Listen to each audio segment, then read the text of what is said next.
Hi viewers, this side Neeraj from light house properties.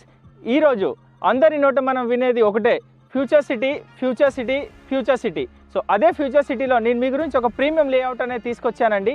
ఈ project యొక్క name చూసుకుంటే cosmo elite. So ఈ project అనేది మనకి మీర్ఖాన్పేట్ విలేజ్కి అడ్జసెంట్గా ఉంటుంది. అదేవిధంగా 100 feet రోడ్ ఫేసింగ్ ఉన్న లేఅవుట్ అండి ఇది. So coming to the project details, ఈ లేఅవుట్ని మనం 5 acres డెవలప్ చేశాము. లేఅవుట్లో టోటల్గా 55 plots ఉంటాయి. Plot starts from 147 square yards to 600 square yards. So project యొక్క హైలైట్స్ మీరు చూసుకుంటే, ఈ ప్రాజెక్ట్ అనేది అమెజాన్ డేటా సెంటర్కి ఒక 2 kilometers ఉంటుంది. మీర్ఖాన్పేట్ మెడికల్ కాలేజ్ ఏదైతే ఉందో దానికి ఒక 3 kilometers ఉంటుంది. రీసెంట్గా అనౌన్స్ చేసిన స్కిల్ యూనివర్సిటీ ఏదైతే ఉందో అది మీకు ఒక 2.5 kilometers ఉంటుంది. సో ప్రాజెక్ట్ యొక్క హైలైట్స్ చూసుకుంటే, ఈ ప్రాజెక్ట్లో మనం BT roads, under ground drainage, electricity, transformer, అదేవిధంగా ఎవ్రీ ప్లాట్కి మనం వాటర్ కనెక్షన్స్ అనేది ఇవ్వడం జరిగిందండి. For more information, you can just get in touch with us. Thank you.